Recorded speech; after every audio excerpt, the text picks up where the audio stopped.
it's Greg Brown. Grab your logbook because it's time for Flying Carpet Podcast, flight number 7. Snipe Hunt. Those who savor old cars, grass strips, and the aroma of rotisserie chicken will particularly appreciate this episode. Some of you know me from my long-running Flying Carpet Aviation Adventure column in a National Pilot magazine or from my popular aviation books. I'm a former National Flight Instructor of the Year and Barnes & Noble Arizona Author of the Month. I'll share more about my activities following today's episode. The Flying Carpet is a 4-place single-engine Cessna 182 light airplane.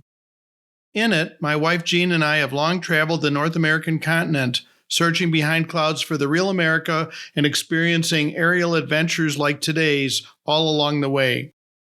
See photos from today's episode and learn more at my website, gregbrownflyingcarpet.com. And join me on social media by searching Greg Brown Flying Carpet. Oh, and one more thing. I have many more Flying Carpet podcast episodes in the works and would hugely appreciate your support in making them happen. Please consider donating via my Greg Brown Flying Carpet Patreon page or via my website. Thanks in advance for contributing. Okay, everyone. Time to hop aboard my Flying Carpet, buckle your seatbelts, and prepare for takeoff on today's adventure. Snipe Hunt. And a special welcome to Ann and Dave Fowler, who participated in today's adventure. Clear prop.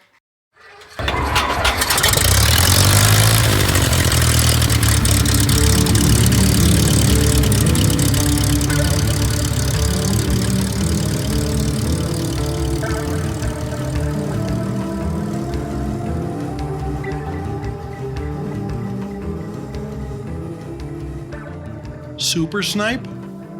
Old Doc had to be kidding. Sure, some birds carry the name Snipe, but like most former Boy Scouts, I remembered only the pain of being duped into a ritual snipe hunt on my first troop campout. When Jean and I first married, her grandparents, Shorty and Lulu, lived in the little town of Juneau, Wisconsin, up in dairy country northwest of Milwaukee. We flew from Indiana in the Flying Club Cessna 172 to visit them as often as our newlyweds' budget would allow.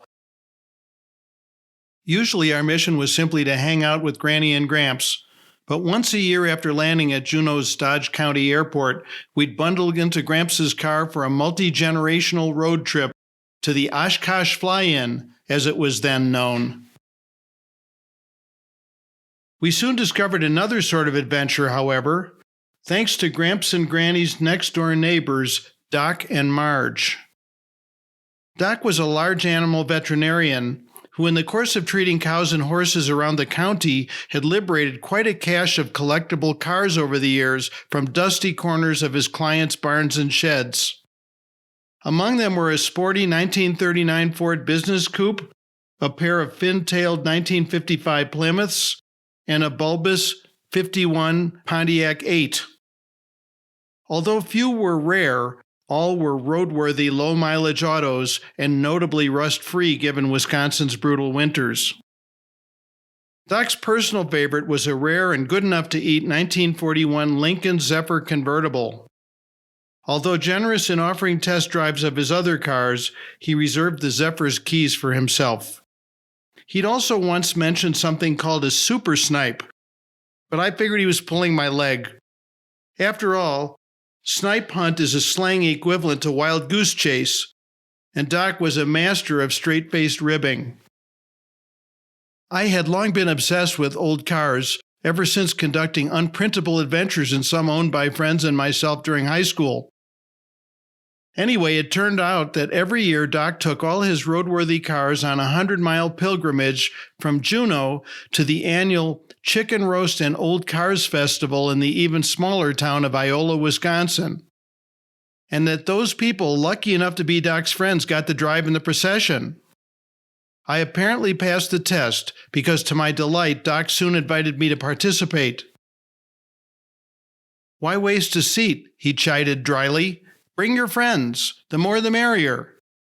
Eagerly, Jean and I loaded our buddies Al, Dave, and Ann into the Flying Club Cessna 210 and soared over Indiana cornfields, Chicago suburbs, and Wisconsin meadows to Little Dodge County Airport.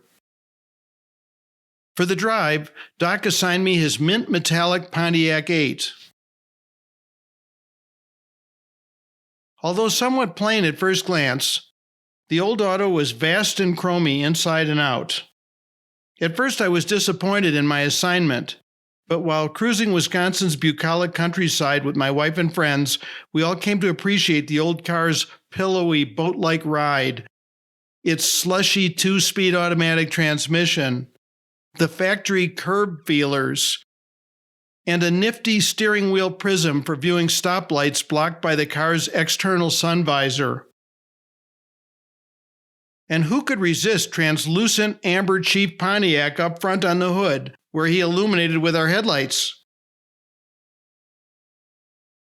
Northwestward we rumbled behind Doc's sparkling ebony Zephyr, past verdant fields, ruby barns, and mottled stone silos. The drive was oh so lazy until we found ourselves taunted and then beckoned from miles away by the aroma of slow roasting chicken.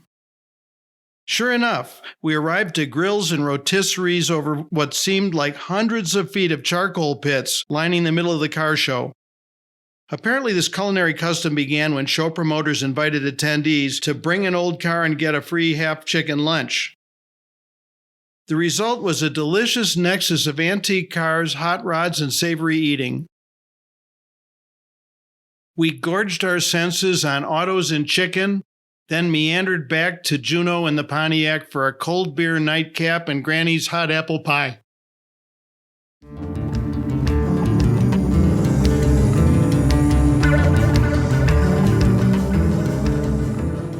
I couldn't imagine the following year's Iola run being better, but it was. Upon landing the Club 172 at Juneau that long ago weekend, Gene and I learned that not only was Doc's Humber Super Snipe real, but he owned 3 of them, 2 Scars and an all-original 1963 model that we were to drive to Iola. My first encounter with the Humber was less than awe-inspiring. While somewhat similar in appearance to the contemporary 63 Mercedes-Benz 190D I rumbled around in at the time, it seemed some strange amalgam of Jaguar on the inside and Rambler on the outside. True, the British luxury marque featured plush leather seats and hand-polished burled wood trim, including fold-out rear passenger picnic tables. But oddly, all this opulence was packaged in a mildly befinned approximation of a 1960 Rambler 6 4-door sedan, not the sort of dashing vehicle I pictured myself driving. When our little caravan hit the road, however, I quickly discovered that the car handled nicely. More importantly, the Mark's 3 on the column manual transmission was mated to a powerful Roots straight 6 engine, making the Humber's performance a good deal more exciting than my diesel Mercedes. Traveling in luxury was memorable, but the Super Snipe proved to be a wolf in sheep's clothing as I roared past slower traffic on scenic Wisconsin byways. As the saying goes, the Humber wasn't pretty, but it had great personality. By the time we reached Iola, I had become a Super Snipe fan.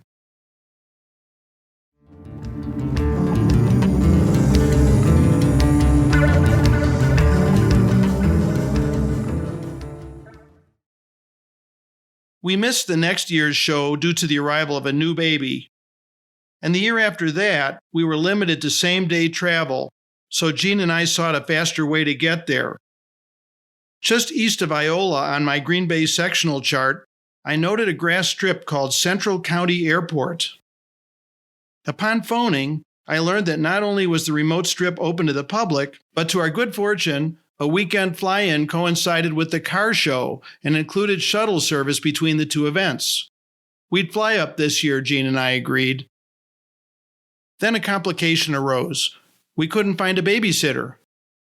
Granny was eager to spend time with the baby, so I dropped him and Gene at Dodge County Airport in the Flying Club 182, and joined by my friends Al and Ron, proceeded to soar over central Wisconsin to rendezvous with Doc's caravan at Iola. There's magic to grass strips like Central County Airport, though planning and precautions are always required. One should always phone ahead to learn runway conditions.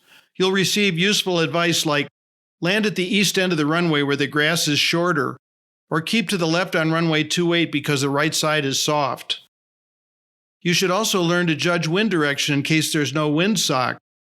Smokes, flags, or ripples on a nearby pond can be helpful. Homespun hanger flying wisdom says cattle graze with their tails to the wind, but my dairy farmer friends say that's not predictably true, so that one you can rule out. Anyway, skim low over the runway before landing to identify obstructions, wet spots, and wildlife, and then enjoy the softest touchdown you've ever made.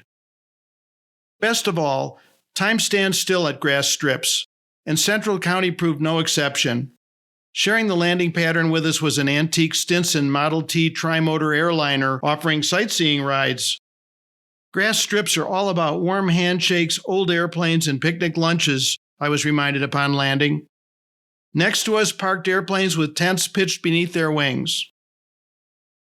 The Iola Old Car Show proved bigger and better than ever that year.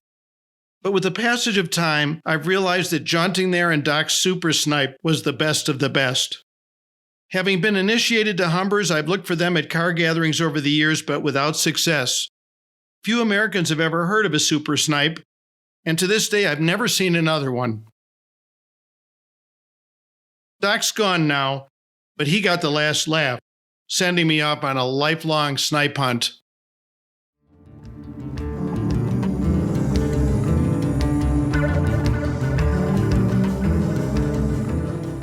I hope you've enjoyed Wandering Wisconsin with Gene and me by Airplane and Antique Auto. You can find associated photos at my website, gregbrownflyingcarpet.com. While there, check out my book of such stories, Flying Carpet, The Soul of an Airplane, for which I was named Arizona Author of the Month. Reviewers have compared it to road trip classics like On the Road and Zen and the Art of Motorcycle Maintenance. Also at gregbrownflyingcarpet.com, learn about my other popular aviation books, The Savvy Flight Instructor, The Turbine Pilot's Flight Manual, Job Hunting for Pilots, and You Can Fly. There you'll also find my Views from the Flying Carpet aerial photography, available in fine art metal prints, and my pilot achievement plaques, perfect gifts for celebrating and commemorating yours or your favorite aviator's piloting accomplishments. As mentioned earlier, I have many more Flying Carpet podcast episodes in the works and would hugely appreciate your support in making them happen. Please donate via my Greg Brown Flying Carpet Patreon page or via my website. Thanks in advance for contributing. Finally, I invite you to follow my social media sites, most of which can be found by searching Greg Brown Flying Carpet. Search GB Flying Carpet on Twitter. And consider joining my Student Pilot Pep Talk group on Facebook. Thanks for joining me on today's Flying Carpet Cockpit Adventure. Music by Hannes Brown. See you next time.